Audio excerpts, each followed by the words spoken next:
수요 영상 예배 함께 하시는 우리 성도님들 잘 지내셨는지요? 이제 겨울이 서서히 지나고 또 이렇게 봄이 오는 그런 때를 맞이하고 있습니다. 늘 봄이라는 것은 우리들에게 희망과 기대감을 가져다 줍니다. 그런 것처럼 오늘 말씀을 통해 나아가는 우리 모든 성도님들 가정마다 이 말씀을 통해서 봄 같은 그런 희망과 주님 주시는 소망이 가득하기를 우리 주님의 이름으로 소망합니다. 오늘 찬송가 우리 488장 이 몸의 소망 무엇인가 우리 찬송 함께 부르시고 또 말씀 나누도록 하겠습니다. 이 몸의 소망 무언가 우리 주 예수뿐일세. 우리 주 예수 밖에는 믿을 리 아주 없도다. 주 나의 반석이시니 그 위에 내가 서리라. 그 위에 내가 서리라.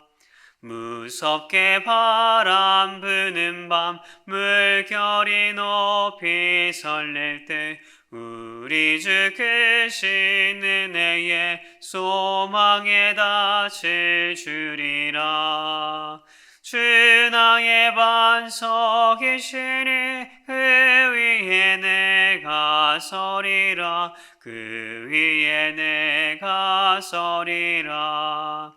세상에 믿던 모든 것 끊어질 그날 되어도 구주의 언약 미사와 내 소망 더욱 크리라. 주 나의 반석이시니 그 위에 내가 서리라. 그 위에 내가 서리라. 바라던 천국 올라가 하나님 앞에 배울 때 구주의 의를 힘입어 어여시 바로 서리라. 주 나의 반석이시니 그 위에 내가 서리라. 그 위에 내가 서리라. 아멘. 오늘 본문 말씀은 마태복음 5장 17절부터 20절까지의 말씀이 되겠습니다. 제가 읽도록 하겠습니다. 내가 율법이나 선지자를 폐하러 온 줄로 생각하지 말라. 폐하러 온 것이 아니요 완전하게 하려 함이라. 진실로 너희에게 이르노니 천지가 없어지기 전에는 율법의 1.1획도 결코 없어지지 아니하고 다 이루리라. 그러므로 누구든지 이 계명 중에 지극히 작은 것 하나라도 버리고 또 그같이 사람을 가르치는 자는 천국에서 지극히 작다 일컬음을 받을 것이요 누구든지 이를 행하며 가르치는 자는 천국에서 크다 일컬음을 받으리라. 내가 너희에게 이르노니 너희의 의가 서기관과 바리새인보다 더 낫지 못하면 결코 천국에 들어가지 못하리라. 주님의 말씀입니다. 아멘. 성도 여러분, 어떤 공동체나 어떤 나라나 어떤 사회가 그 집단의 어떤 성격 혹은 방향을 이루기 위해 중요한 것이 있어야 한다면 무엇이 될까요? 말이 좀 어렵게 들리겠지만 쉽게 생각하면 우리 교회는 이러이러한 교회다. 한국은 이러이러한 나라고 미국은 이러이러한 나라다라고 말을 할 때 그렇게 그러한 것들을 만들 수 있는 그런 것들을 만들고 유지하는 데 필요한 것은 무엇이라고 생각합니까? 요새는 개개인의 목소리가 커지고 또 의사소통을 자유롭게 할 수 있는 것이 어떤 그런 매체들이 많기 때문에 어떤 대중들의 요구나 어떤 문화 아니면 여론이라는 것이 큰 영향을 주기도 하지만 근본적으로 어떠한 그 집단의 성격이나 방향을 제시하는데 중요한 것 중에 하나는 바로 법이 아닌가 생각합니다. 민주주의 국가이든 사회주의 국가이든 심지어 문명이 덜 발달한 어떤 오지의 그 원주민들조차도 그 집단 안에 법과 규칙이라는 것이 존재하고 또 그 법 아래에 어떤 그들의 문화나 어떤 가치관들이 형성되는 것을 볼 수가 있습니다. 물론 인간의 어떤 죄악성과 욕심 때문에 그 법을 이용해서 또 악용해서 문제가 일어나기도 하지만 어떤 사회든 이 법과 규칙이 중요합니다. 심지어 요새 쿠데타로 인해서 나라가 어지러운 그 미얀마의 그 군부도 법을 이제 두둔하면서 자신들의 정당성을 법을 가지고 증명하려 하기도 하는 것을 볼 수가 있습니다. 그만큼 법이란 것은 법이 가지고 있는 어떤 강제성과 어떤 공동의 이익을 위한 이 당위성 때문에 힘이 있고 또한 사회의 질서 유지와 그 사회가 나아갈 방향을 제시하는데 아주 중요하다라는 것을 우리가 알 수가 있습니다. 예수님 당시 유대 사회에도 마찬가지였습니다. 그들도 법을 누구보다 중요하게 생각했고 그 법으로 유대 사회를 이끌어 갔습니다.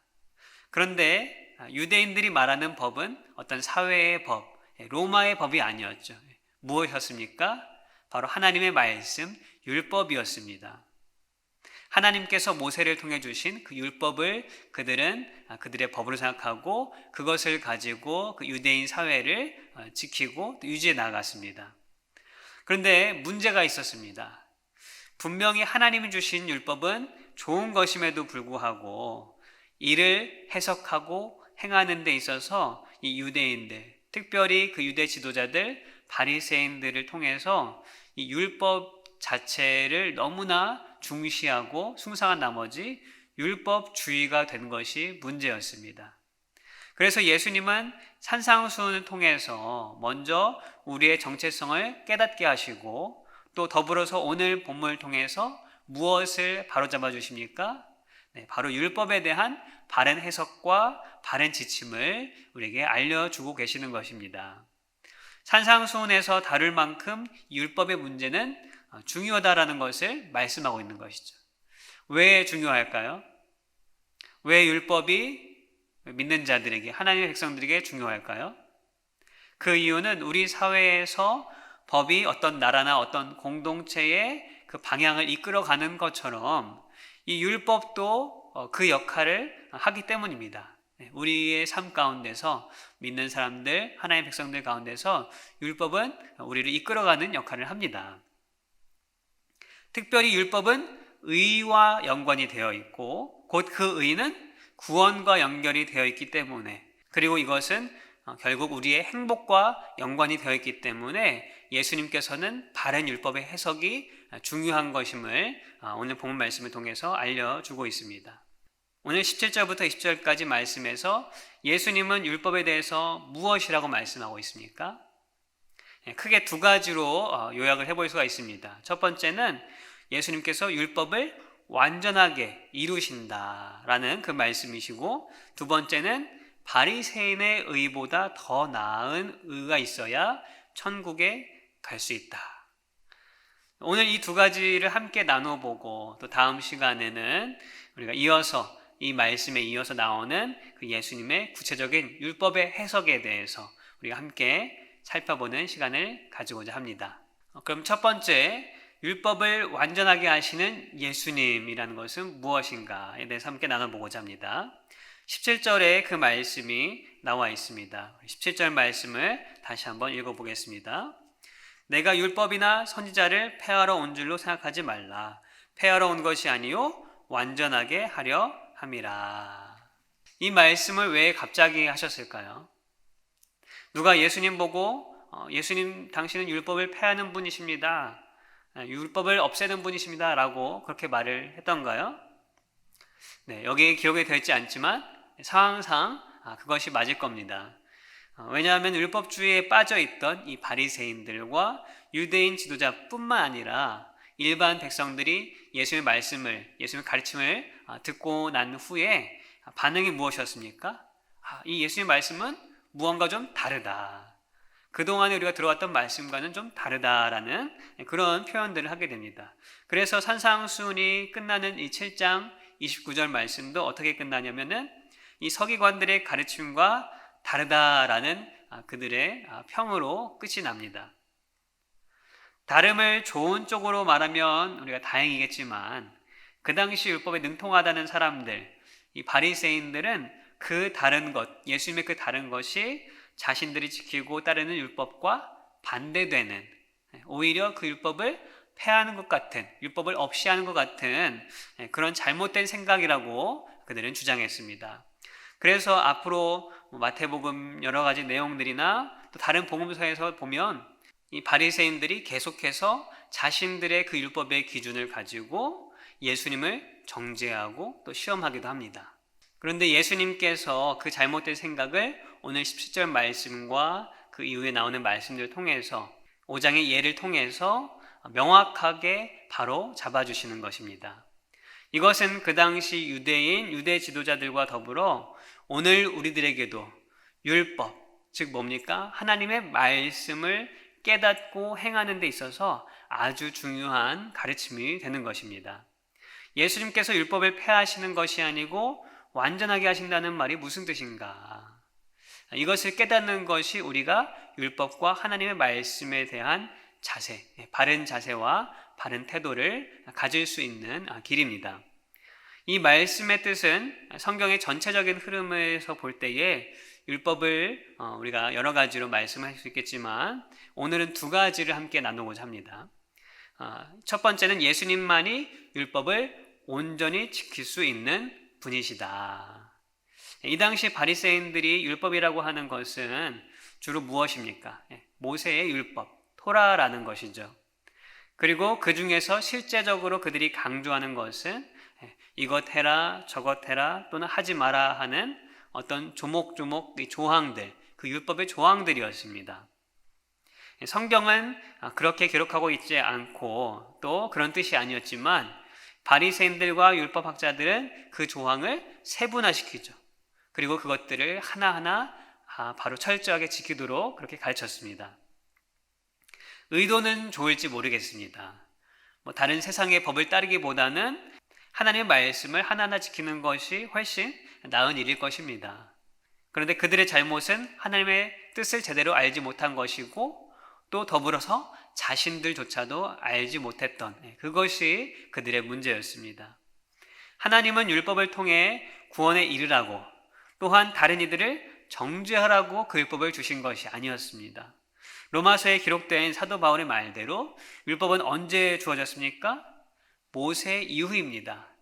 그러니 모세 이전의 사람들은 그 율법으로 구원을 받을 수가 없습니다. 그런데 바리새인들은 처음 의도는 좋았을지 모르겠지만 그것이 점점 율법주의가 되고 또 문화가 되고 자신들의 의가 되어서 그 율법으로 자신들이 구원을 받고 또 남을 정죄할 그런 위치나 권세도 있는 것으로 착각하고 만 것입니다. 하나님의 뜻에서 빗나간 이 생각과 행동은 구원이 아니라 오히려 어디로 이끌고 갑니까? 멸망으로 이끌어 갑니다. 또한 자신들을 너무 과대평가했었습니다. 조목조목 정해놓은 조항들을 겉으로 열심히 지킨다고 해서 자신들이 의로울 수 있다고 생각했습니다. 그러나 사실 가장 기본적인 이 10계명에서 나머지 계명들은 어찌저찌 보이는 모습을 통해서 지킨다고 하지만 이 마지막 10계명, 마지막 10계명이 무엇입니까? 내 이웃의 집을 탐하지 말라는 계명입니다. 즉 탐심에 대해 말씀하고 있는 것입니다. 그래서 이 10계명은 다른 계명들과 좀 다르게 다른 계명들은 겉으로 드러나는 것일 수 있습니다. 그런데 이 마지막 계명은 그 속에 중심, 자신의 마음에 해당하는 것이기 때문에 내가 이것을 지킨다라고 말할지라도 그 속을 들여다보지 않는 이상 이 10계명을 잘 지키고 있다, 아니다라고 말을 하기가 어렵다라는 것입니다. 그래서 무슨 말씀을 드리고자 하냐면 이 바리새인들은 종교적으로 율법을 해석하고 지키는 데 있어서 아주 대단한 사람들이었습니다.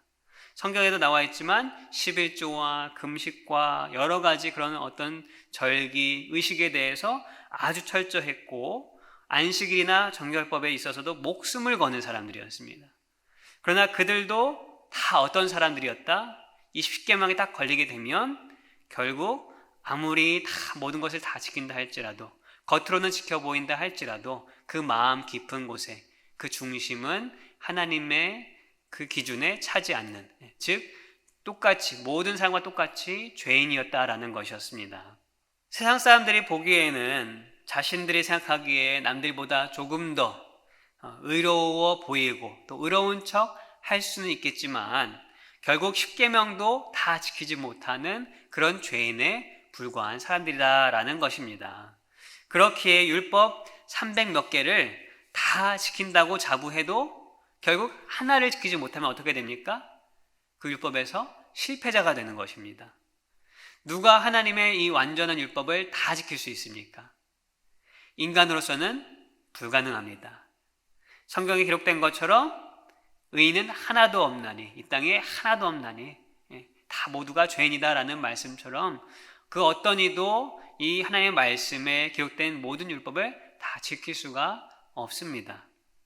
오직 누가 그것을 가능케 하십니까? 오직 죄 없으신 그리스도 예수님만이 가능한 것입니다. 예수님께서 율법을 완전하게 하신다는 말씀은 바로 이 뜻입니다. 완전하게 하다라는 단어는 충족시키다, 또 이루다라는 뜻이 있습니다. 즉 예수님만이 하나님의 말씀, 그 율법을 온전히 충족시킬 수 있는 분이시고 또 그것을 온전히 이룰 수 있는 분이시다라는 이 복음적인 메시지가 바로 이 예수님 말씀 속에 담겨져 있는 것입니다. 그러니 우리는 율법을 볼 때에, 하나님의 말씀을 볼 때에 내 모습을 바라보고 나는 죄인이구나. 그리고 그렇기 때문에 오직 이 말씀을 온전히 성취하실 수 있는 예수님만을 붙잡아야 되는구나 라는 그 깨달음이 우리 가운데 있어야 한다는 것입니다.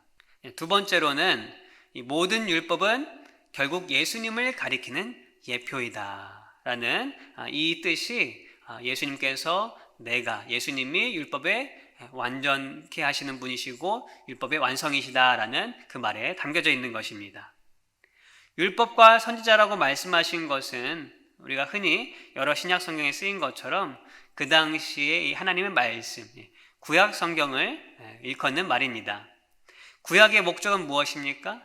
구약의 목적은 바로 오실 메시아, 오실 그리스도를 바라보게 하는 그 목적이 바로 이 구약의 목적이었습니다. 희생제사나 유월절이나 선지자의 예언들은 다 누구를 향하여 있는 것입니까? 초점이 바로 오실 메시아를 모형으로서 보여주는 것이죠. 그분의 사역과 예수님의 사역과 예수님을 모형적으로 보여주는 것이 바로 그 구약의 모든 내용들입니다. 따라서 예수님께서 율법을 완전하게 하신다는 것은 이 구약에서의 예표되고 예언되었던 것이 이제 누구 안에서? 예수님 안에서 성취되는 것임을 말씀하고 있는 것입니다. 이 두 가지를 통해서 우리는 무엇을 깨달아야 하는가?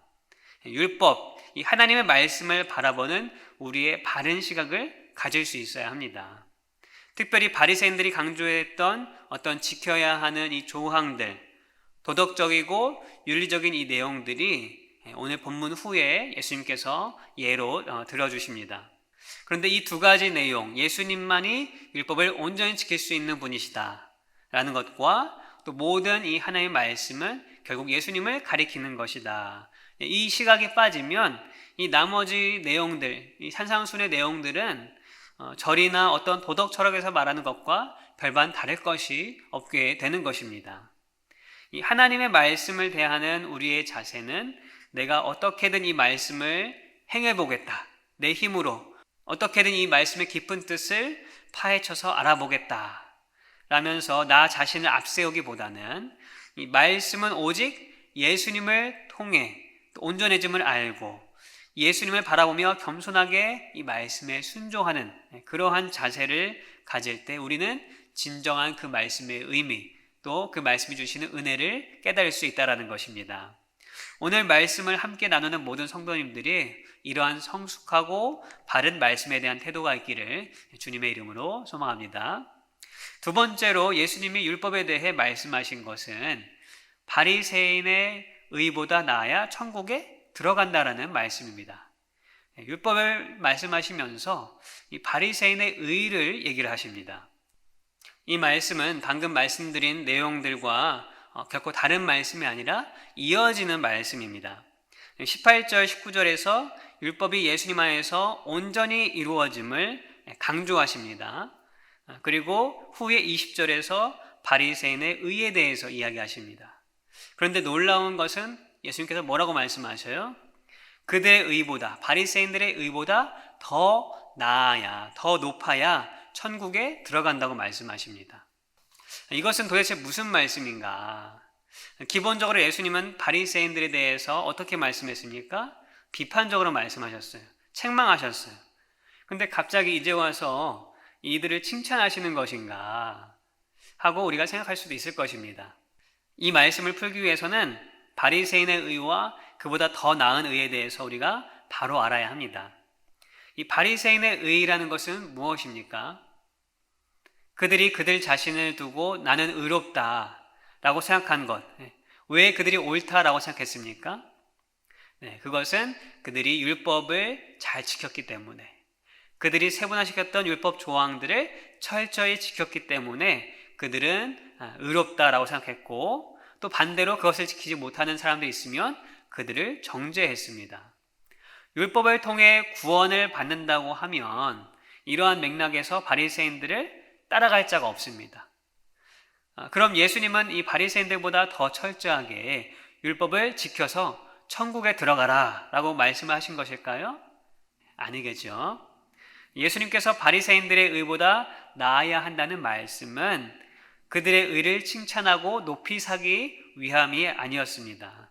반대로 그들의 의는 진정한 의가 아니었다라는 것을 역설적으로 말씀하시는 것이라 볼 수 있습니다. 그들의 의가 하나님 앞에서 얄팍하고 거짓된 것이다. 예수님은 5장의 여러 율법의 해석을 통해서 그것들을 다 드러내십니다. 그렇다면 다른 의가, 즉 더 나은 의가 필요한데 그것이 어떤 의입니까? 바로 그리스도의 의입니다.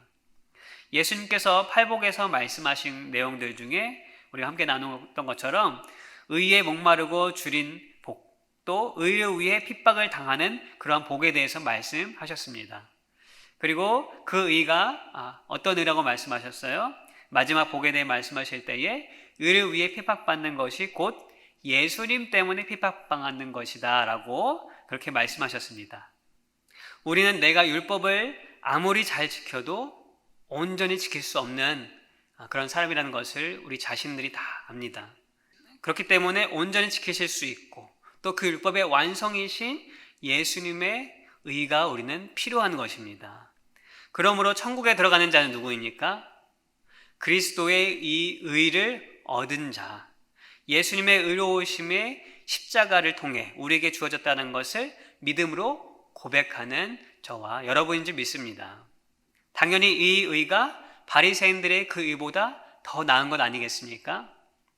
이렇게 되면 율법을 행하는 것에 대해서 어쩌면 우리들 마음속에 좀 소홀해지는 그런 경향이 생길 수도 있고, 사실 사도 바울 때부터 지금까지 교회 역사에서 이 문제로 참 논쟁이 많았습니다. 즉 바리새인들처럼 열심히 율법을 행해서 의로워지고 구원받는 것이 아니라 예수님의 구원을 믿기만 하면 된다니까, 그럼 이제는 율법에 얽매이지 않고 내 마음대로 살면 되겠네 라고 하는 일종의 율법 폐기주의가 생긴 것입니다.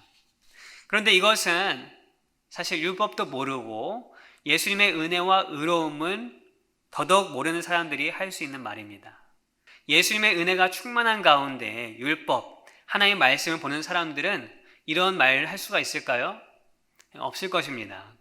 오히려 그리스도의 의가 무엇인지를 깊이 경험하고 얻은 사람들은 진정으로 율법을 행할 수 있게 됩니다. 그리고 그렇게 살기를 원하는 마음이 샘솟습니다. 그것이 바로 예수님이 가르쳐 주신 그리스도의 의이고 또 우리의 삶인 줄 믿습니다. 그러므로 우리는 예수님의 말씀처럼 바리새인들이 의로 여겼던 어떤 그 자신의 행위나 노력이 아니라 온전히 우리를 위해 죗값을 담당하시고 하나님 앞에 순종하셨던 그 예수 그리스도의 의로 말미암아 구원받는다는 이 복음의 핵심을 우리는 바로 깨달아야 할 것입니다. 우리는 율법에 대해서 예수님께서 말씀하신 이 두 가지로 우리의 모습을 비출 수 있어야 합니다. 율법, 하나님의 말씀은 분명히 중요하고 작은 것 하나 소홀히 하지 아니하여야 할 것입니다. 그런데 그 율법과 말씀을 귀하게 여기기 위해서는 우리가 그 율법을 바라보는 시각, 하나님의 말씀을 바라보는 이 바른 시각과 이해가 필요합니다. 그것을 예수님께서 오늘 본문을 통해서 직접 제자들에게 또한 우리들에게 가르쳐 주시는 것입니다. 말씀, 이 율법, 이것을 어떻게 바라보아야 합니까? 이 말씀을 온전하게 하시고 이 율법을 온전히 성취하실 수 있는 분은 누구시다? 오직 예수님이시다. 그리고 말씀을 통해 우리가 예수님만 드러나고 우리의 생각 가운데 예수님만 바라볼 수 있어야 되는 것입니다. 또한 말씀을 통해서 이 바리새인의 의, 어떤 나약한 내 의와 교만이 아니라 오직 예수 그리스도의 의가 드러나고 그 의를 우리가 붙잡아야 된다는 것입니다. 오늘 말씀은 어떻게 보면 조금 지식적이고 좀 막연할 수가 있겠습니다만 우리가 정말 이 말씀을 바라보는 바른 시각이 우리에게는 필요합니다. 다음 시간 우리가 이 5장의 나머지 예수님께서 해석해 주시는 그 율법을 보면서 어떻게 예수님이 이 말씀하신 예수님이 율법을 폐하시는 것이 아니고 완성하시고 온전케 하시는 것인지 우리가 더 자세히 또 구체적으로 그 적용하는 모습에 대해서 함께 나누도록 해보겠습니다. 법은 한 나라를 바로 세우기 위해 근본이 되는 중요한 것입니다. 좋은 법은 사람의 생명도 살리지만 이 잘못된 법과 잘못된 해석은 무고한 사람을 죄인으로 만들기도 합니다. 율법도 마찬가지입니다. 하나님 말씀도 마찬가지입니다. 하나님께서 율법을 주신 이유는 내 의를 드러내고 다른 사람을 정죄하라는 것이 아닙니다. 이 율법은 오직 누구를 드러냅니까? 예수님을 드러내게 되고 나의 죄를 드러내어서 예수 그리스도 안에 있는 진정한 그 의를 깨닫고 바라보게 하는 그것이 하나님께서 주신 그 율법, 하나님의 말씀의 목적인 줄을 믿습니다. 바른 율법의 해석과 시각을 통해서 우리의 삶이 멸망과 책망의 길이 아니라 하나님과 더불어 화목하고 또한 행복한 그 구원의 길로 인도될 수 있는 우리 모든 삶 되기를 우리 주님의 이름으로 축복합니다. 기도하겠습니다. 하나님, 예수님께서 말씀하신 것처럼 예수님이 오신 이유는 율법, 하나님의 말씀을 특별히 구약의 말씀을 폐하러 온 것이 아니고 온전하게 하시기 위해서, 완성하기 위해서 오신 줄을 믿습니다. 이 완성된 율법, 즉 예수 그리스도를 우리가 바로 붙잡고 또 예수님을 통하여 하나님의 말씀을 바로 보는 그런 시각이 우리 가운데에 있게 하여 주시옵시고 날마다 말씀을 바라볼 때에 그 안에서 살아계신 예수님을 만나고 또 체험하는 그런 은혜도 우리 가운데 있게 하여 주시옵소서. 그럼을 말미암아서 내 의와 내 교만이 드러나는 것이 아니라 오직 예수 그리스도만이 내 삶에서 드러나는 그런 우리의 모든 삶 될 수 있도록 주님 인도하여 주시옵소서. 오늘도 이 말씀을 가지고 기도하며 나아갈 때에 주님 함께 하시고 말씀을 통한 승리를 경험하는 우리 모두가 되게 하여 주시옵소서. 감사하며 예수님의 이름으로 기도합니다. 아멘. 하늘에 계신 우리 아버지여, 이름이 거룩히 여김을 받으시오며 나라가 임하시오며 뜻이 하늘에서 이루어진 것 같이 땅에서도 이루어지이다. 오늘 우리에게 일용할 양식을 주시옵고 우리가 우리에게 죄 지은 자를 사하여 준 것 같이 우리 죄를 사하여 주시옵고 우리를 시험에 들게 하지 마시옵고 다만 악에서 구하시옵소서. 나라와 권세와 영광이 아버지께 영원히 있사옵나이다. 아멘.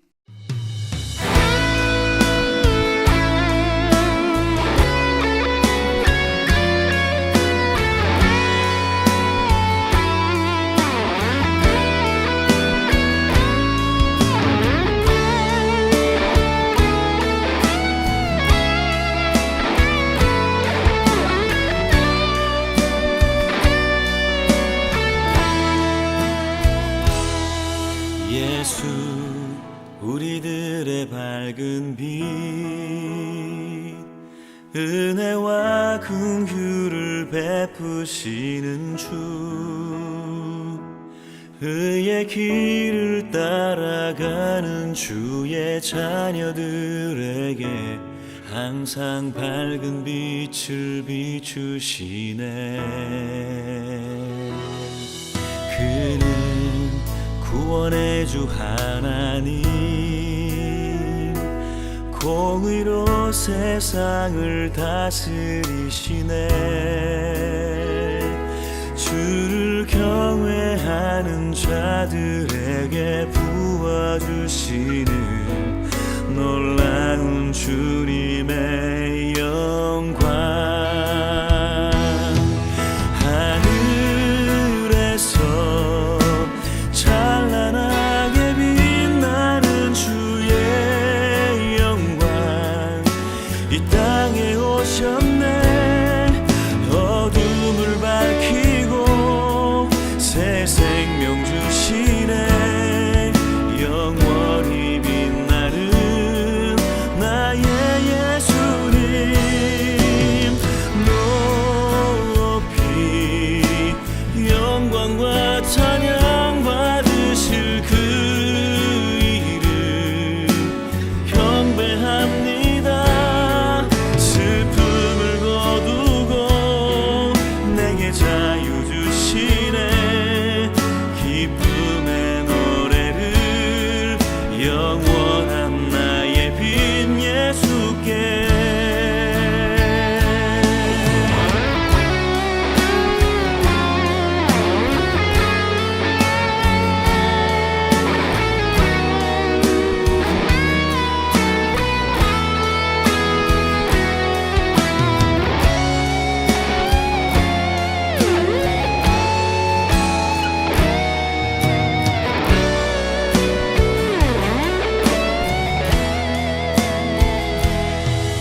그는 구원의 주 하나님, 공의로 세상을 다스리시네. 주를 경외하는 자들에게 부어주시는 놀라운 주님의 영광. 하늘에서 찬란하게 빛나는 주의 영광, 이 땅에 오셨네. 어둠을 밝히고 새 생명 주시네. 영원히 빛나는 나의 예수님, 높이 영광과 찬양 받으실 그 이름 경배합니다. 슬픔을 거두고 내게 자유 주시네. 기쁨의 노래를 영원한 나의 빈 예수께. 하늘에서 찬란하게 빛나는 주의 영광, 이 땅에 오셨네. 어둠을 밝히고 새 생명 주시네. 영원히 빛나는 나의 예수님, 높이 영광과 찬양 받으실 그 이름 경배합니다. 슬픔을 거두고 내게 자유 주시네. 기쁨의 노래를 영원한 나의 빈 예수께.